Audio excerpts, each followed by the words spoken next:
My name is Amanda Parris. I'm a frontline community worker turned writer, producer, and TV host. And I am constantly thinking about culture, race, and social issues. When African Americans do depictions of Caribbean people and the accents are terrible. Ay, ay, ay. For me, it's disrespectful. To me, that's racist. But I'm tired of the echo chambers and online beefs, so I want to push these conversations forward. We found that there was animal meat fat in plastic synthetic hair. What? I'm having like a real realization moment right now. There was a time where I'm like, should I have kids because the kids are gonna be black? There was somebody who kept sending me these cards, but there would be Klan stickers all over it. What? I've been fired from my dream job. What's the worst that can happen now? I'm leaving the wars raging on social media, and I'm traveling to where the stories live. I really appreciate all the layers of memory in this space. It's about honoring my ancestors. I feel their spirits coursing through this land. I want to talk to Black folks from across the diaspora. Because of what I look like, because of what I am, the British industry boxed me in. They don't know bias is the water, not the shark. This fear washed over me. I'm in pain. This is my first delivery. No one's even believing that I'm still in pain. The trauma, they can say, lasts 7 generations. I don't want to wait that long. What I built was intangible. It's not something that anyone could duplicate. I want to make space for urgent conversations. We need to stop treating birthing people like they're not agents of their own experience. Black children are being harassed routinely. What it made me realize is, oh, these things need to be burnt down. Let's imagine new possibilities. The Black dollar is the driving force in this industry. We have to infiltrate the spaces that we were left out of. We want to be modern-day 21st century revolutionaries. It is a Black-owned product, and I want it to remain that way. If somebody comes and offers you $10 million, sis, run, okay? I don't know why I'm feeling so personal about this, but yeah, feels like you're really speaking to me, yeah. The head's right on the perineum. What are you gonna do? I don't know. You're gonna catch the baby. I'm gonna catch a baby. You're born. You're born. Because now is the time to take the group chat to the real world. Your job is to find a way to live fully. Your job is to be happy, and I think that should be prioritized. Well, let's drink to that. Yeah. Cheers. Let's not get too crunk though, because we're on camera. If we actually had access to all of our stolen wealth, can you imagine how our lives would be different? A 6-part series. This is For the Culture. Great question. You're a very good interviewer, Bella. We got that on camera, guys? Hi everyone, this is another episode of Carolyn Talks, the podcast / YouTube channel where I talk to film creators about their work, the industry, and what inspires them. And today I'm so happy I'm joined by creative Amanda Parris to talk about her new show, For the Culture. Amanda has been on the podcast before to talk about her series Revenge of the Black Best Friend, which is currently available on CBC GEM, and I'm so happy to be able to talk to her about For the Culture, because as being 2 Black women in Canada, I think being able to talk about our culture, West Indian culture, and everything that comes with that, talking about the diaspora and talking about our heritage of Africa is so important to us, especially like for me being an immigrant, and for you as someone who was raised in Canada but has like West Indian heritage and roots. Like our community, I think, is such an intrinsic part of Canadian identity, especially Toronto identity. So when I got the email for the show, I was like, ooh, yay, because you'd been from doing a fictionalized series about basically Black femininity and Black friendships and all these things to talking about the entire diaspora. So Amanda, tell me about this show, For the Culture, because just like I'm honestly so happy to talk to you about this, because I saw the first episode, and it's just talking about diaspora wars, and I'm just like, ooh, she's really getting into it. So tell me first about the impetus, the beginning of For the Culture for you. Yeah. So in 2020, we kind of knew that the show that I previously hosted for 6 seasons, CBC Arts Exhibitionist, was going to be coming to an end. And so my bosses asked, you know, is there something you want to pitch us? And I just started to think about, like, what would my dream show that I could host, like, that I would host would be. And, you know, I took a page from Anthony Bourdain's Parts Unknown. Yes. I love the travel, but I love the travel. I loved, like, hosting via VO and interview, but mostly I loved the curiosity. And I think that was really what I wanted to take from that series. And so I pitched this show, the idea being that it's not necessarily a new geographic location every episode like Parts Unknown, but it's a new topic that we're exploring every single episode. But we're exploring that topic in a way that is bridging connections between Black communities around the world. Topics that are often in my group chat or often trending on social media, but you don't often have the space to engage them in an in-depth way in those environments and platforms. And so just wanting to spend some time with a topic with the goal of hopefully pushing it further than it usually gets to go and leaving viewers with not necessarily any answers, but hopefully better questions to frame the conversation than what we started with. Yeah, and I love that you use Anthony Bourdain as a reference, because like I don't use the word often, but the word icon when it comes to like long form interviews and having curiosity with regards to the topic that he covers, because his show was about food, but he always made sure to delve into the culture and into the history. And for your show, like in the first episode, Diaspora Wars, when you're in England, like the conversation centers around food, you know. And I think for like West Indian people, like so much of our conversations happen around food, you know. Like you might start a conversation while you're preparing dinner, you know, and then you have the conversation at dinner, and then you move into the living room, and continue the conversation there, you know. And like you can branch into so many different conversations, but like food is such an important aspect of our culture. And I think for me, when I saw you guys having the food, I was just like, that's such a West Indian thing to do.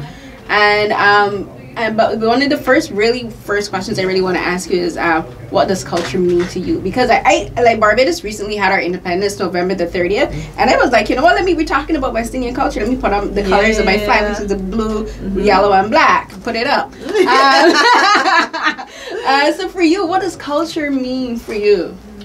It's a great question. I think culture is like the hidden language between a group of people that helps to connect them. You know, it could be something as visible as language and dress and colors and flags and things like food, but I also think it's in like the sort of unspoken traditions as well, the things that are the rituals that we have, the ways that we might see the world and the ways that we might heal from the traumas of the world as well too.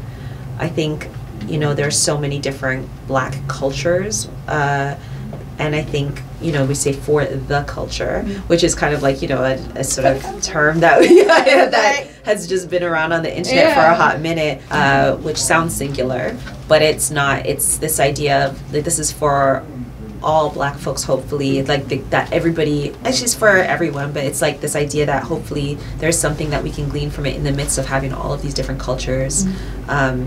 My goal was really to draw connections, you know, and to, in the midst of all of those differences, to see like in those connections, what are the same strategies that we can apply, like what are the tools we can share with each other, what are the ways that we can maybe mobilize for, you know, episodes like reparations. Like I just really, because for me, I don't really ascribe very strongly to any particular national identity. I was born in the UK and stayed there till I was 10, then I came to Canada. I feel like so much of the pop culture I consumed growing up was from the States, and my family's from Grenada on my mom's side and Venezuela on my dad's side, and I think that, you know, for me, my brain is always making connections across borders, and so I just wanted to create a series that tried to do the same thing. Yeah, and I think it does, because when we using the phrase for the culture, like we can say you do this thing and you're doing it for the culture, you know, you explain something, especially on Twitter, you know, it could be like the most arbitrary reference, and you're like, oh, we're doing it for the culture, but Like, yeah, you know, it could be telling off someone. It could be stating a simple fact. It could be educating someone about history. It could be as simple as going to an event and dressing up in traditional wear. So you're doing it for the culture. And for the culture can apply specifically to your individual culture, like for whatever specific country you come from, but it's also about the culture of the diaspora. You know, you're representing everyone. And I think for a lot of Black people of the Caribbean in particular, we have it feels like a very heavy toll and a very heavy burden to bear, because when you are living in a country that is built on colonization, you know, and with our history of knowing that our ancestry comes from slavery, that we all, especially in the Caribbean, like being in Barbados, I know specifically that my ancestry is because of slavery, and having that kind of background when we're doing anything for the culture is about, I think for a lot of us, it's about reclaiming something for ourselves, and even sometimes even if we can't say specifically, you just know it's you're reclaiming something, and you're reclaiming a space, you're reclaiming an identity, and I think the show really does touch on that. And one of the things that I love that you do with the show is the locations that you travel to. You didn't go to Jamaica, and like it may seem trivial to people, but usually when people talk about the Caribbean, especially coming from a North American angle, Jamaica is always the first thing they think about. And I'm always just like, the Caribbean extends beyond Jamaica, people. You know, the Caribbean does not stop there. And like, you go to Barbados, my home country. You go to Grenada, which is also connected to my mom's side of the family. And my mom's side of the family is also Guyanese. You know, but you also go to England. Some of my mom's side of the family are expats living in England, you know. You go to Amanda Parris, you go to all these different locations, but I love that you chose to go outside the norm of what people think of the Caribbean. And so tell me about the importance of picking these specific countries to go to. Yeah, I mean, some of it was narratively driven, but so specifically the US, UK, Canada is a very personal sort of like trifecta. It's like, these are the three countries that I feel like really, when I think about the conversations that I'm in and the, you know, the same social media conversations that helped inspire the show, I feel like Black British folks, African Americans, and then my whole, like, people right here are the ones that really define those for me. And so that was always going to be the case. And then in terms of like going to Grenada and Barbados, I think story kind of drove the Grenada piece. You know, we wanted to go to Ghana, but you know, money. So South Africa is not easy. West Africa is not cheap. So but there was this amazing woman named Zoe Smith who created an organization called the Exodus Collective that supports Black folks from places like Canada, the US, and the UK who are thinking about returning to the Caribbean. And I thought that was so fascinating because the conversation around return was so frequently about going to the continent. And so I thought that was really fascinating. But yeah, in terms of like, you know, going to Barbados, it was, I will say, it was important for me to highlight a different island. And I think Barbados is doing like phenomenal work. Like they're leading the charge when it comes to reparations. It only makes sense to me to go there. You know, like I think the context of it becoming a republic, I think the context of its leadership position on the CARICOM Reparations Commission, like it only made sense. And I know that Jamaica had been in the news a lot for, you know, when the Prince and Kate had gone there and there were protests, and we could have, but similarly to you, I also would love to see a different place. I wanted to see a different place on television and feature it. And I'm really, really glad that we went there. And also just shout out to Barbados for being so organized in terms of filming on location there. Like, it was just like really, the paperwork, way easier than France. Shout out to Barbados. Claim it. Yes. Like, yeah, we are. I think we were good organizers. We kind of move a bit slow. Like, when you go from like the pace of Canada to the pace of Barbados, you realize like the pacing is kind of slow, but then it's also they're very organized when it's time for it. My family's from Grenada. Like you can't talk to us about slow. Listen, let me tell you, the first time I went back home to Barbados and I went to the bank, I was like, wow. I was like, wow, we really do take our time. You didn't realize you need the whole afternoon, eh? Yeah, I was like being like, I was like, when you live there, you're just like, oh, this is like normal. But then going back, I was like, wow, this is what people talk about Caribbean pace now. I'm like, there's people of color pace, and then there's Caribbean pace. There's like a whole different thing. And I love that you did that, because for me, when I was watching the first episode and you talk about diaspora wars, the thing for me, like Barbados is such an I think an intrinsic part of the diaspora when we talk about it, because Barbados was the first island that the slave ships, during the transatlantic slave ships, that's the first point of entry into the Caribbean. Like, you go to Barbados and then you branch off into the different countries, as well as going to North America, like the parts of South Carolina. And I always look at Barbados is we're the beginning, you know. And when I say we're the beginning, I'm like, I'm like, at least I can say for a lot of the, even when I go to the States, I'm like, if someone can direct trace their background, I can say, oh, your that journey of your family began in Barbados, you know, because it was the first stop. And I think for me, with being able to draw that connection between North America, the entire Caribbean chain, to Barbados, back to Africa, to me that really does mean a lot. I remember the show, there's the show High on the Hog, and the first episode they talked about Benin, and they showed like food from Benin, and it was like, that's like conky. There's a dish that's conky, which is the national dish of independence. We cook it every independence. And when you have all of these things, being able to, we have this part of our history that is so difficult and complex to trace and to talk about, but being able to have these touchstones in our cultures, I think is really important. And one of the things, I haven't seen the episode, but one of the things I really do want to talk to you about is hair. And there's an episode centered on hair and reclaiming the identity of black hair and like what that means for black people. And I want you to talk to me about that episode, because so much of our identity, I think, is tied to our hair. Like, when I was growing up, my mom always used to say our hair is our crowning glory. Right, yeah. And she would, and you know, like, we're very touched when it comes to our hair. Like, my mom would always say, again, don't let any and everybody put the hand in your hair. You know? And like, for now, and for us, as like, because of where we are now in our culture and history, like, our hair is becoming a symbol of reclamation of our identity and of our culture. Yeah. So I will say, I feel like hair, and black hair in particular, has been a topic of so many films and television shows, and I specifically didn't want to deal with the relationship. So I wanted to deal with the business.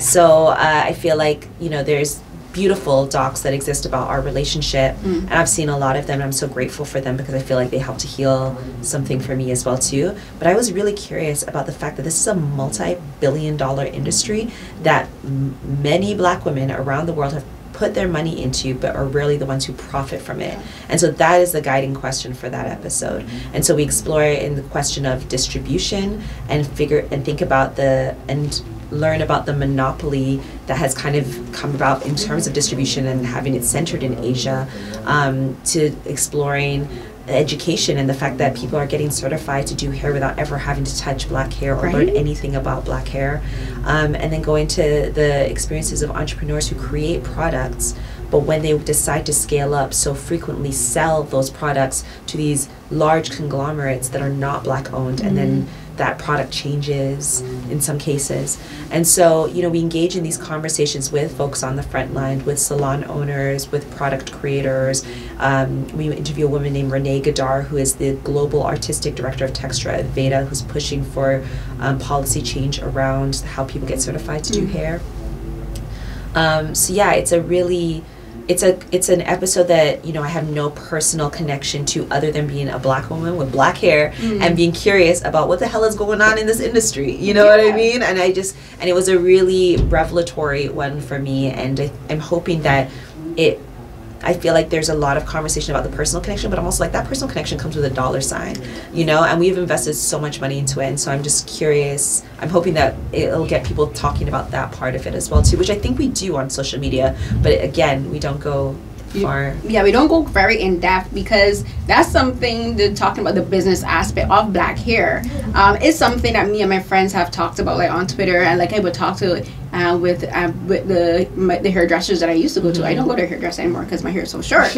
But back home in Barbados, I actually worked at salon, you know, and so like I would talk to the hairdressers. When I was younger, we would go to the hairdresser to get our hair relaxed and all of that, and like we would talk about how, especially growing up back home, because I moved to Canada at 26, so I moved as an adult. But when I remember moving here, it was kind of a shock to me to see that all of the black hair care stores were owned by Asians.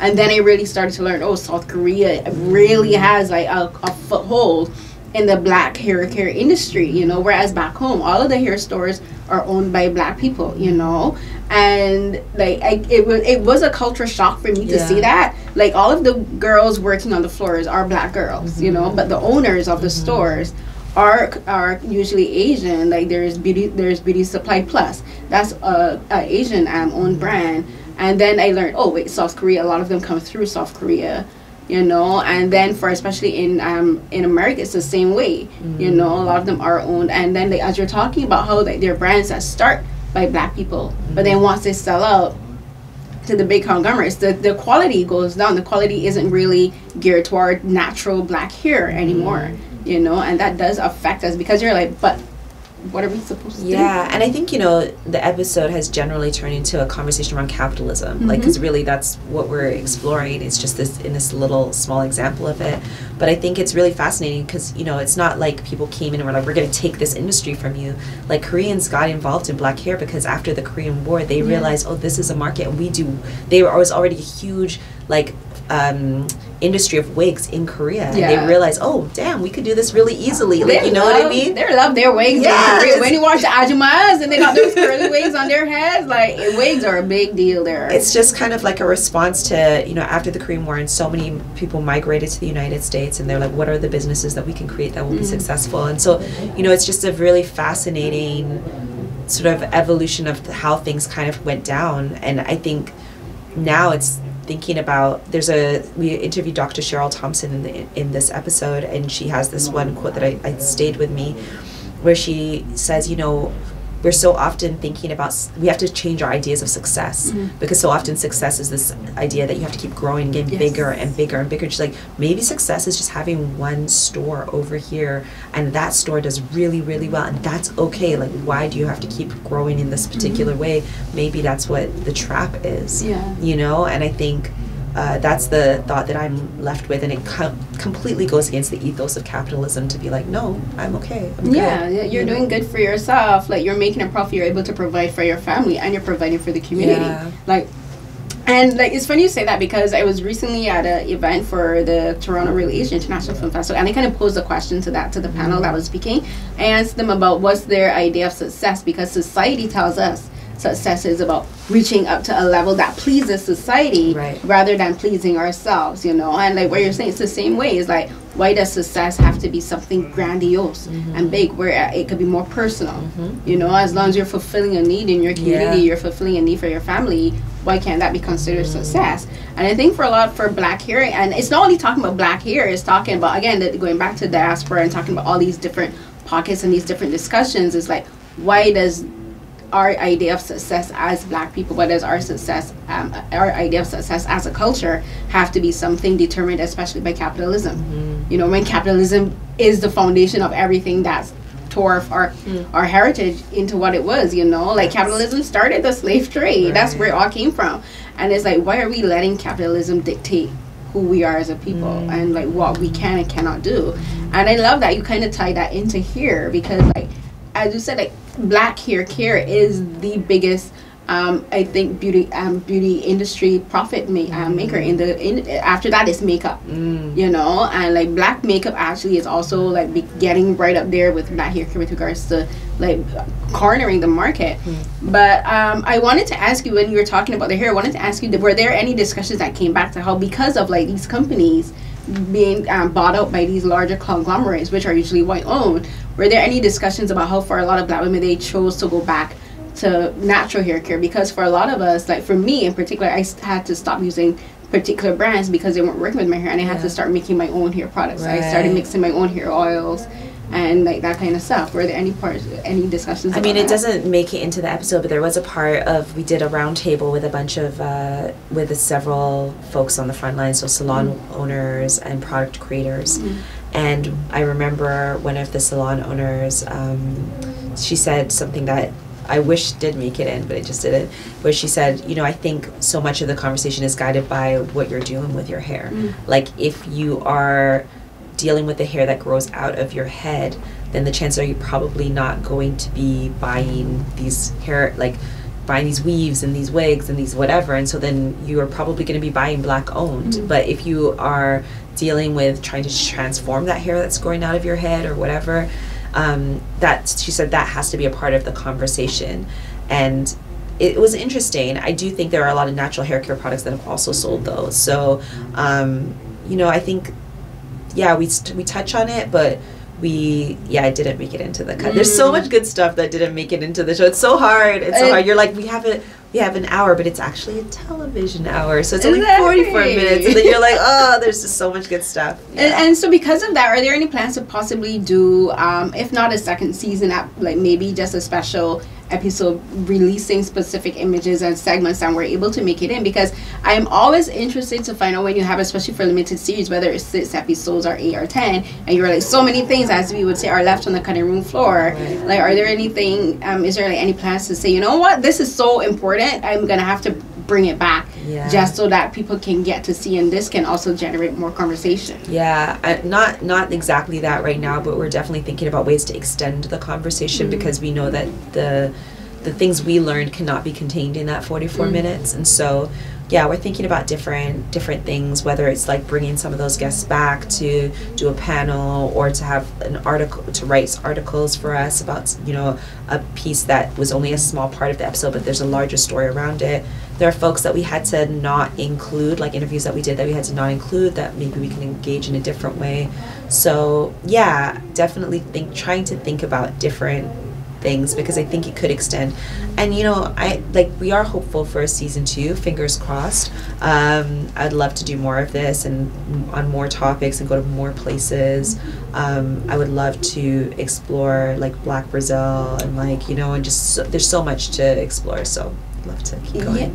Because, and I think that's important, because we don't really get shows that really talk about the diaspora with regards to like being the southern part of the Caribbean, and like Guyana and like Brazil, and how all of these, we are all so connected, and yet so also individualistic.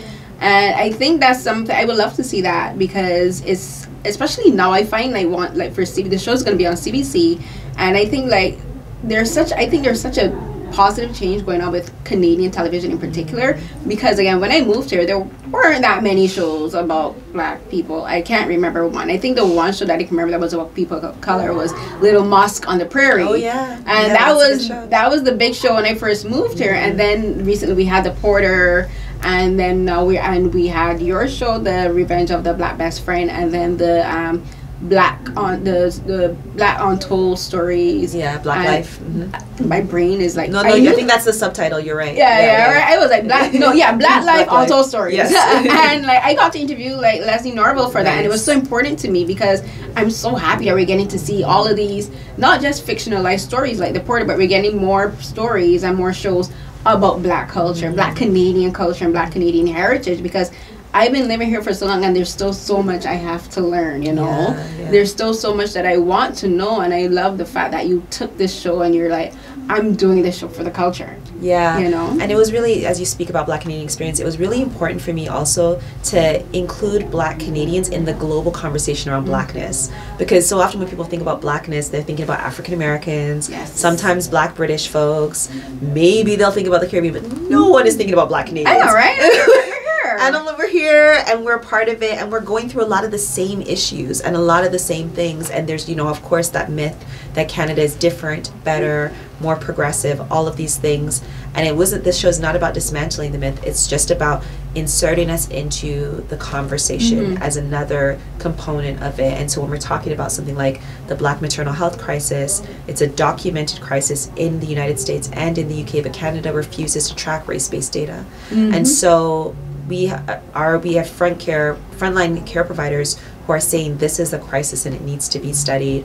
And so, you know, that episode is inserting us into this larger global conversation around the fact that these are all very different healthcare systems, yet there's a crisis across them. What is the shared thread here? Like, you know, and then we also race, and then we also, you know, invite us to imagine, like, then not just think about the problem, but also imagine, like, what is the standard of care necessary for Black birthing people to feel safe. And so it's just about including us in this like larger conversation around the culture, around Black people, around Blackness, around global Black identities. Right, and I like you cover again just six episodes, but you cover so much ground. And I want to touch a bit on the Black maternal health thing, because for me, I wouldn't be able to birth children because I had to have a hysterectomy, and the reason I had to have a hysterectomy is because I had fibroids and endometriosis, and like so much of like not female, but so much uterine conditions are tied to maternal health care, because like women, when it comes to like being able to give birth, but then also uterine health care, that's intrinsic. And you know, like I remember when I had my first myomectomy in 2015, one of the very first things the surgeon that afterwards told me is like, are you looking to have children? I'm like, I would love to. And he's like, well, if you get pregnant, it would actually help with the fibroids. And I was like, sir, how is this your first concern? You know, but then it really made me think of how women are really only taught about as vessels for giving birth. But then even that way, like our healthcare doesn't really cater to us. Our healthcare isn't really concerned with maintaining the health of the birthing body, you know. And then like once you're giving birth, like you're like I'm sure you're gonna touch on it, is like how our pain is rated. Our pain is not rated very high. You know, we're told, oh, Black women can sustain more pain than anyone else. That is not true. You know? Yeah, and I think one of the really great things about that episode is one of our guests really breaks down how this is a system failure. You know what I mean? Even just the system models. Dr. Modupe Tunde Bias talks about the fact that like an obstetrician is expected to do, oh shoot, what's the number again? I'm gonna mess it up, but it's just like their expectation for how many births they're supposed to do in a month is ridiculous. I think it's like 27 births a month, which is like, how are you supposed to give the kind of care necessary if you're doing 27 births a month, as opposed to midwives, which is like 8, which is why the care is going to be different. You know what I mean? And so I think there's something about the model and the system which is broken for everybody. And then when you add a race on top of that, it just it's a very big issue that really does need to be dealt with socially, and I'm so happy that you're touching on it, because this is against an issue that is not really talked about in media in general. You know, but again, talking about how for Black people, like this is an issue, and it's something that does affect our culture, and it does affect how we again see ourselves. And I love that you're just putting all these conversations together. But we have to wrap it up. But again, thank you so much, Amanda, for talking with me. I'm so happy to get to meet you in person. Me too. And finally, I know.